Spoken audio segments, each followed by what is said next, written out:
31 अगस्त 1997 Paris की रात, एक सुरंग और एक रहस्यमयी हादसा।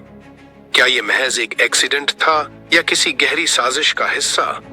आज हम उस रात की परतें खोलने जा रहे हैं जो आज भी एक अनसुलझा रहस्य बनी हुई है। राजकुमारी डायना की जिंदगी किसी फिल्म से कम नहीं थी। जब उन्होंने प्रिंस चार्ल्स से शादी की तो पूरी दुनिया ने इसे एक परी कथा जैसा समझा, लेकिन अंदर की सच्चाई कुछ और थी।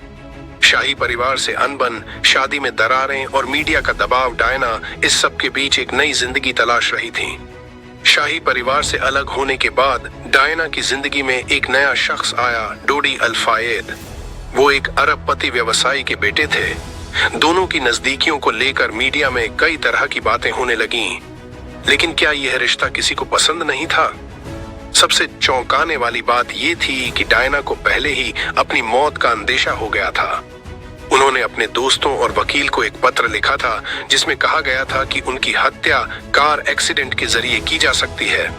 31 अगस्त 1997 की रात डायना, डोडी और उनके ड्राइवर हेनरी पॉल के साथ पेरिस के रिज होटल से निकली।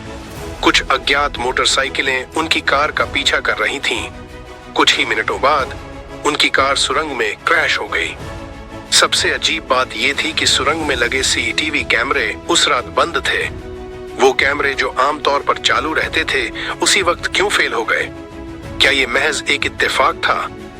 कार के ड्राइवर हेनरी पॉल को फ्रेंच पुलिस ने नशे में बताया, लेकिन कुछ रिपोर्ट्स के मुताबिक उनके शरीर में पाई गई अल्कोहल मात्रा उनके मेडिकल रिकॉर्ड से मेल नहीं खाती थी।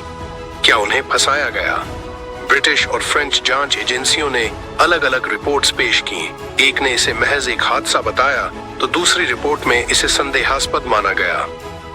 ब्रिटिश और फ्रेंच जांच एजेंसियों ने अलग अलग रिपोर्ट्स पेश की। एक ने इसे महज एक हादसा बताया तो दूसरी रिपोर्ट में इसे संदेहास्पद माना गया। आज भी डायना की मौत को लेकर कई सवाल हैं। क्या ये एक सोची समझी साजिश थी? क्या किसी को उनकी बढ़ती लोकप्रियता से डर था या ये महज एक बदकिस्मत हादसा था? इस घटना के 25 साल बाद भी लोग इस राज्य को सुलझाने की कोशिश कर रहे हैं। आपकी क्या राय है? क्या ये सिर्फ एक एक्सीडेंट था या इसके पीछे कोई बड़ी साजिश छुपी थी?